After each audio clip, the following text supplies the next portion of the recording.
बार बार हम क्या करते हैं, मॉक देते हैं, लेकिन मेरा स्कोर इंप्रूव क्यों नहीं हो रहा है, ये मेरे दोस्तों सोच के हम लोग परेशान होते रहते हैं। मेरा मॉक लगाते जाते लेकिन स्कोर इंप्रूव हो ही नहीं रहा है। कैसे स्कोर आपका इंप्रूव होगा मेरे साथियों, कैसे होगा आपका स्कोर इंप्रूव? मेरे दोस्तों आप लोग कैसे, आशा करता हूं आप लोग अच्छे होंगे और अपने पढ़ाई को बहुत ही अच्छी तरीके से कर रहे होंगे। मेरे साथियों तो हम लोग क्या करते, अपने मॉक तो देते रहते, बार बार मॉक देते हैं, लेकिन मेरे दोस्तों स्कोर इंप्रूव नहीं होता है। काफी लोग इस बात से परेशान रहते हैं कि मेरा स्कोर इंप्रूव ही नहीं हो रहा है। दिन पर दिन मॉक देते जाते हैं, लेकिन स्कोर क्या होता है, वह नंबर यानी इंप्रूव हो ही नहीं रहा है और हम पैनिक हो जाते हैं और बहुत ही सारा परेशान हो जाते हैं।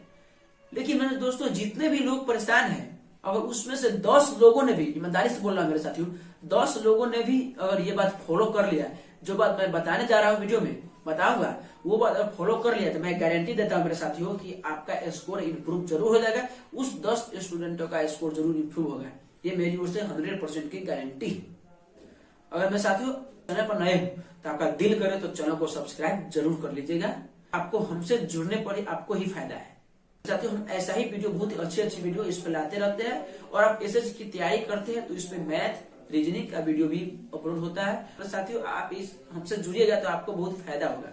अब इस वीडियो को लास्ट तक अवश्य देखिएगा, भले ही आपको 2x पर क्यों नहीं देखना पड़े, पूरी हाई स्पीड पर क्यों नहीं देखना पड़े, लेकिन आप जरूर देखिएगा, लास्ट तक देखिएगा तो मैं गारंटी देता हूँ आपको जरूर फायदा होगा। ये मेरे साथियों इसका मैं गारंटी देता हूँ, अगर आप लास्ट तक देखते तो जरूर फायदा होगा, नहीं होगा तब आप कुछ करना है, नहीं होगा तो आज से मेरा वीडियो देखना ही बंद कर देना है। तो आज का वीडियो शुरू करते हैं। सबसे पहले देखें कि मॉक में नंबर कम क्यों आ रहा है। तो इसकी मेरे साथियों 3 कारण है।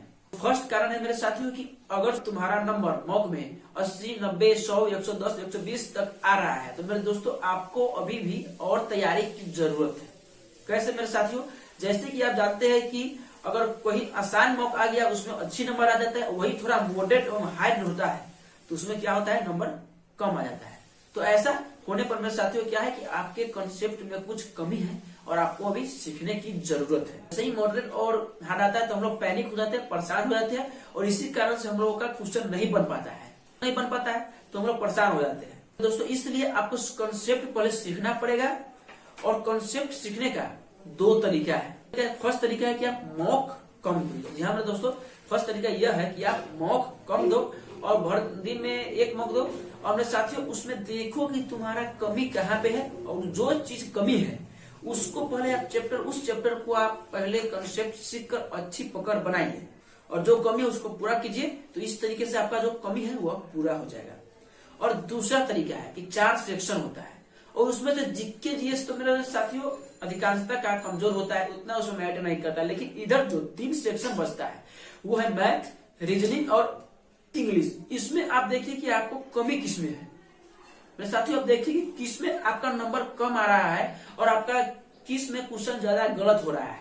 तो उसको पहले उस सेक्शन को आप अच्छी तरीके से कवर कीजिए और अच्छी तरीके से मैनेज कीजिए और पूरी तरीके से उसको सीखिए। अब देखिए आपका स्कोर कैसे इंप्रूव नहीं होता है। जो भी पोर्शन आपका वीक है उसको इन्वाइट मत करना, उनको है सबसे पहले पढ़ लेना। मेरे साथियों जो भी पढ़ने में आपको इंटरेस्ट नहीं लगता है, चिड़चिड़ापन होता है कि इसको पढ़ने का मन नहीं करता, उसको क्या कीजिए, जब सबसे पहले आप दिनचर्या चालू करते हैं, यानी जब सो कर उठते हैं उस समय हमारा माइंड फ्रेश रहता है, उसी समय मेरे साथियों क्या कीजिए, उसी समय उसको आप पढ़ लीजिए, अच्छे तरीके से उसको कवर कीजिए और याद कीजिए उस समय। क्योंकि मेरे साथियों उस समय याद कीजिएगा तो आपको याद हो जाएगा। हो सके अगर आप पढ़े इंटरेस्ट वाले टॉपिक यानी इंटरेस्ट वाले चैप्टर पढ़ेंगे तो आपको पढ़कर आपका, और उसके बाद जिसमें इंटरेस्ट नहीं है वह पढ़ेंगे बाद में तो थोड़ा थकापन महसूस होगा और उतना अच्छा फील नहीं होगा।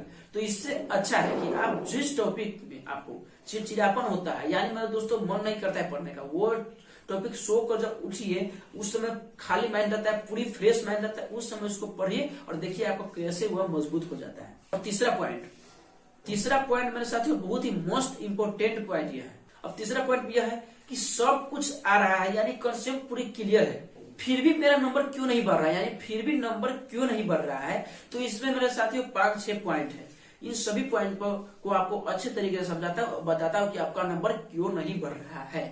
सबसे फर्स्ट जो आपका आती है, सबसे फर्स्ट है वो है लैक ऑफ स्पीड, यानी आपका स्पीड का कमी है। तो स्पीड की कमी की सबसे बड़ी वजह है कि वह मैथ में कैलकुलेशन आपका कमजोर, यानी मैथ में कैलकुलेशन यानी जो स्पीड कैलकुलेशन का स्पीड है वो आपका स्लो है। मेरे साथियों जिस भी बंदे का अगर कैलकुलेशन स्लो होगा तो वो सोचिए कि जो अच्छे बंदे होगा, जिसकी तैयारी अच्छी है, कैलकुलेशन अच्छी है, तो वो तो क्वेश्चन को बहुत जल्दी सॉल्व कर लेगा, उसके पास टाइम भी बच जाएगा। लेकिन जिसका कैलकुलेशन कमजोर है वो तो मेरे दोस्तों इसी में, जो जिसका कमजोर है और तेज है, तेज वाला तो इसमें उससे आगे निकल जाएगा। वही कारण होता है कि तेज वाला सिलेक्शन ले जाता है और जो जिसकी कैलकुलेशन स्पीड कम होता है वो इसमें टाइम लगाने के बाद उसका क्वेश्चन छूट जाएगा। सबसे पहले आपको क्या करना है, कैलकुलेशन को स्पीड करना है, कैलकुलेशन फास्ट करना है। कि आप जब क्वेश्चन पढ़ते हैं तो मेरे साथियों क्वेश्चन को आप 3 बार 4 बार 5 बार पढ़ने लगते हैं, वही उसी कारण से उसके पास टाइम ज्यादा खपत होता है, यानी टाइम ज्यादा खत्म होता है। तो मेरे साथियों सबसे पहली बात यह है कि आप कोई भी क्वेश्चन को पढ़िए 1 से 2 बार में समझने का कोशिश कीजिए। पहले कैसे होगा, पहले मॉक से ही होगा। इसके लिए पहले आप एडिटोरियल या कोई भी मैथ का क्वेश्चन पढ़ते हैं हिंदी में या इंग्लिश पढ़ते हैं, पहले आप सोचिए कि उसको कैसे हम अच्छी तरीके से मैनेज करें, यानी उसको 1 से 2 बार पढ़ के कैसे समझ जाए, इतनी आपकी अपनी अंडरस्टैंडिंग पावर को डेवलप कीजिए। तभी आप इसमें, यानी कि मानिए 1 से 2 बार पढ़ेंगे, क्वेश्चन आपको समझ में आ गया, तो आप 4-5 बार पढ़ते हैं, उससे कम टाइम तो लगेगा, क्वेश्चन बहुत रहता है, तो बार बार पढ़िएगा और ज्यादा टाइम लगेगा। उससे अच्छा है आप 1 से 2 बार पढ़िए या 3 बार पढ़िए और आप अच्छी तरीके से समझ जाइए। करना है, फिर भी कोशिश करना है 1 बार में ही समझ में आ जाए, ना आए तो अब 2 बार पढ़ना। चलिए पॉइंट मैं लिख लिया हूँ कि कौन कौन से पॉइंट में आपको कमी आता है, यानी कि जो हम भी यही फॉलो कर रहे थे, यही कमी हमने भी देखा, तो सारा कॉमन लोगों का यही कमी होता है। तो इसलिए मैं इसको बहुत मेहनत करके सभी पॉइंट को लिखा हूँ, सोच के कि क्या कमी आ रहा था हमको देने में, कि उसी तरीके का सबका होता है। दूसरी सबसे बड़ी पॉइंट यह है कि कभी मेरे साथियों टारगेट मत सेट करना, टारगेट मत सेट करना कि हमको 150 नंबर लाना है, 160 लाना है, 180 लाना है।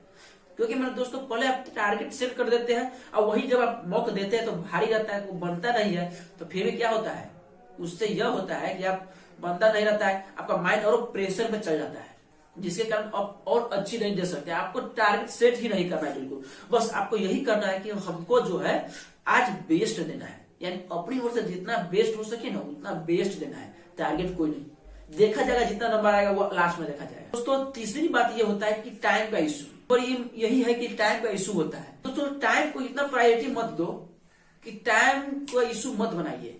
अरे दोस्तों जो टाइम आपको चलता रहता है लैपटॉप पर, जो काट में जो साइड में टाइम चलता रहता है, देखते हैं मौका देते हैं, तो उस पर आप ध्यान भी मत दीजिए, उसका टेंशन ही मत लीजिए।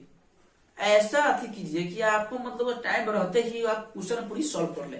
इसके लिए क्या करना पड़ेगा, अधिकांशतः मॉक लगाना पड़ेगा और स्पीड बनाना पड़ेगा, मैथ का स्पीड फास्ट करना पड़ेगा। कैलकुलेशन में रीजनिंग में टाइम लगता है तो रीजनिंग का स्पीड बनाना पड़ेगा, तभी आपका यानी कि पूरे टाइम बचा रहेगा, फिर भी तभी आप क्वेश्चन को पूरे सॉल्व कर लेंगे, तो उससे आपका टाइम मैनेज हो जाएगा और टाइम का टेंशन ही मत लेना। प्रायोरिटी दो, यानी ये नहीं कह रहे कि टाइम को बारे में सोचो ही मत, लेकिन प्रायोरिटी दो, लेकिन कम प्रायोरिटी दो, यानी उसका टेंशन ही मत दो कि टाइम है नहीं है। उससे और क्या होता है कि हमको माइंड में प्रेशर चल जाता है कि अब टाइम चल रहा है, टाइम कम बचा हुआ है, बहुत कम टाइम बचा हुआ है, कैसे तैयारी कर, मतलब मेरा क्वेश्चन पूरा सॉल्व नहीं होगा, वो बार बार मेरे माइंड में घुसता रहता है। जिससे हमको क्या होता है कि मेरे साथियों क्वेश्चन जो माइंड में हमें क्वेश्चन के बारे में सोचना चाहिए, उसमें हम टाइम के बारे में लेकर चिंता करने लगता है। तो ये सब कैसे होगा, तो ये सब मेरे साथियों मॉक देने पर ही, मॉक से ही इम्प्रूव होगा ये सब। और चौथा पॉइंट ये है कि आपके पास विश्वास की कमी, यानी तुम्हें कॉन्फिडेंस यानी विश्वास ही नहीं होता है कि हम 100 प्लस ला सकते हैं या 120 प्लस ला सकते हैं या 150 प्लस ला सकते हैं। मेरे साथियों अपने आप पर पहले विश्वास करो, अपने आप पर जब तक आपको विश्वास नहीं होगा तब तक आपको कुछ नहीं होने वाला है। तो सबसे पहले क्या कीजिए, आप अपने ऊपर विश्वास कीजिए और अच्छी तरीके से विश्वास कीजिए, तभी आप देने आइएगा। विश्वास कीजिए कि हाँ हम भी, यानी मेरे साथियों हमको भी 120 प्लस ला सकते हैं, यानी 100 प्लस आ सकता है, हम भी सिलेक्शन ले सकते हैं। तब तो देखिए मॉक देकर उस समय पूरा आपको कॉन्फिडेंस रहेगा कि हाँ हमको भी 150 पार नंबर ला सकते हैं या 100 पार ला सकते हैं। पांचवी गलती जो होता है, पांचवा जो यह है कि हम मेरे साथियों हम गलत ऑप्शन चूज कर देते हैं, यानी जो कंफ्यूजन होता है उसमें हम गलत ऑप्शन चूज कर देते हैं। और सबसे बड़ी बात है कि तुक्का मार देते हैं। मेरे साथियों आपको बता दे कि अब तुक्का मारना छोड़ दीजिए, तुक्का का भरोसे मत रहिए मेरे साथियों, क्योंकि आप समझते प्री के लिए तो आपको तुक्का में लगा दीजिएगा, समझ गए, लेकिन वही मेंस में आइएगा तो आपका एक क्वेश्चन गलत हुआ तो 1 नंबर कट जाएगा। आप समझते 1 नंबर का महत्व कितना होता है। तो मेरे साथियों तुक्का लगाने के बाद छोड़ दीजिए। भले हाँ अगर 2 ऑप्शन में फंस रहा है, जहां पर 2 ऑप्शन है उसमें आपको कंफ्यूजन हो रहा है कौन होगा, तो उसमें आप तुक्का लगा सकते हैं। लेकिन सिंपल से बात है, अगर आपको क्वेश्चन ही नहीं आता तो उसमें तुक्का मत लगाइएगा। ये गलती मत कीजिए, अभी से आदत सुधार लो मेरे भाई, क्योंकि अब जो मेंस होने वाला है उसमें मेरे साथियों आदत सुधारना पड़ेगा, नहीं तो वरना आपको इसका परिणाम भुगतना पड़ सकता है। इसलिए अभी से आदत सुधार लीजिए, कोई भी ऑप्शन गलत ही मत करो यार, जो आता है कॉन्फिडेंस से उसमें मारो, तब देखो तुम्हारा नंबर कैसे बढ़ता है। यानी नंबर जो आपका गलत मारते हैं उससे नंबर कम जाता है, वही कारण आपका नंबर कम जाता है। पॉइंट है, छठा पॉइंट, लास्ट पॉइंट है मेरे साथियों, वो है कि हम लोग क्वेश्चन को ईगो पर लेना चालू कर देते हैं। यानी जब मॉक देखते हैं तो देखते हैं पहले से पूरा क्वेश्चन बनाना चालू कर देते हैं, ये क्वेश्चन है, ये क्वेश्चन है मेरे साथियों। उसके बाद क्या होता है कि शुरू में हार्ड आ जाता है और बाद में इजी रहता है, तो हम शुरू में भी अपना टाइम खपत कर लेते तो बाद में इजी में हमको हार्ड लगने लगता है। तो ईगो पर क्वेश्चन को मत लीजिएगा। मानिए कि आपका लॉस एंड प्रॉफिट का क्वेश्चन आया और वो आपसे नहीं सॉल्व हो रहा है, यानी अभी नहीं हो रहा है, तो उसको छोड़ दीजिए मेरे, उसको छोड़ दीजिए, मत उस पर दिमाग खपाइए, अभी लास्ट में देखेंगे उसको। आप सोच लेते हैं ये वो मतलब लॉस एंड प्रॉफिट का क्वेश्चन आया, हमसे नहीं बनेगा, हमसे यानी इतना पढ़ लिए फिर भी नहीं बनेगा। आप क्या करते हैं, लागते बनाने उसको, अब बनाने में टाइम खा जाता है आपका, क्वेश्चन तो बन जाता है लेकिन टाइम बहुत खत्म हो जाता है। वही कारण सबसे बड़का गलती है कि आपका स्कोर इंप्रूव नहीं होता है। यही इतना ही एक कारण आपका है कि स्कोर इंप्रूव नहीं होता है। जो भी कारण बताया है यही कारण है कि यही कारण से हम लोगों का स्कोर क्या होता है, मॉक में इंप्रूव नहीं होता है साथियों। तो अब सॉल्यूशन बताते हैं कि आखिरकार हम नंबर को कैसे बढ़ा सकते हैं। इसका सबसे फर्स्ट है कि आप जब मॉक देने बैठेंगे तो आप फ्रेश माइंड से बैठिए, पूरी ताजा से बैठिए, कोई भी मेरे साथियों टेंशन मत लीजिए, एनर्जेटिक होकर फील कीजिए, एनर्जी लेवल फील कीजिए। जब एनर्जी आपके पास अच्छी रहेगी और आप फ्रेश माइंड आएगा तभी आप मॉक देने बैठिए, और कुछ का टेंशन मत लीजिए, कोई टेंशन नहीं लेने लीजिए कि कितना है, मैं मतलब दोस्तों कैसा आएगा ना आएगा, इजी आएगा हार्ड आएगा, जो आएगा हम देख लेंगे। और दूसरी पॉइंट यह है कि आप टारगेट मत सेट कीजिए, टारगेट सेट ही नहीं आपको करना है। और तीसरा है कि नंबर अगर कम भी आए आपको मॉक में, फिर भी पैनिक नहीं होना है, परेशान नहीं होना है। क्या करना है, अभी ना नंबर कम है या फिर अगले में नंबर आएगा अधिक, यह सोचना है कि हम अगले बार इससे ज्यादा नंबर लाएंगे, यानी मेरे साथियों। और चौथी सबसे बड़ी बात यह है कि मेरे साथियों जो भी आप मॉक देते हैं उसमें जो क्वेश्चन आपका गलत होता है अगर, तो सबसे पहले क्या कीजिए, उसका कॉपी बनाइए, और जो गलत क्वेश्चन होता है उसका पहले कॉपी पर लिखिए। और उसके बाद क्या कीजिएगा, अगर कॉपी बना लीजिएगा, माने कि इस तरीके से अगर कॉपी बनाते हैं, यहाँ पर कॉपी बना लीजिए, जो भी क्वेश्चन गलत हो रहा है उसमें क्या करेंगे, अगर मॉक देते हैं माने कि 10 क्वेश्चन गलत हुआ, सभी को लिख लेते हैं, फिर क्या करें, अगले दिन सभी को एक बार पलट कर देखेंगे, रिविजन करेंगे। रिविजन करने के साथ ऐसा होगा कि आपसे धीरे धीरे ये एक भी क्वेश्चन गलत नहीं होगा, मैं ये आपको दावे के साथ कह सकता हूँ। ये सब बहुत ही अच्छी बात, आपको बहुत ही इंपॉर्टेंट बात आप सभी को बता दी है। मॉक कहाँ से दे, तो मॉक आप कहीं से दे सकते हैं, लेकिन नंबर 1 मॉक है वह टेक्स्ट बुक है। टेक्स्ट बुक का ऐप डाउनलोड कीजिए, वहां से आप सब्सक्रिप्शन लीजिए और उसके बाद क्या कीजिए, उस पर मॉक दीजिए, बहुत ही मस्त वो है, नंबर 1 पे आता है वही मॉक, मेरे साथियों वहां से मॉक दीजिए। उम्मीद है कि आपको आज काफी कुछ सीखने को मिला है, हमसे जुड़ने पर ही फायदा है। तो दिल करे तो प्लीज भाई सब्सक्राइब जरूर कर दीजिएगा। अगर ये वीडियो अच्छा लगा होगा तो वीडियो को लाइक करके साथ ही चैनल को सब्सक्राइब करके और इस वीडियो को शेयर भी अवश्य कर दिएगा।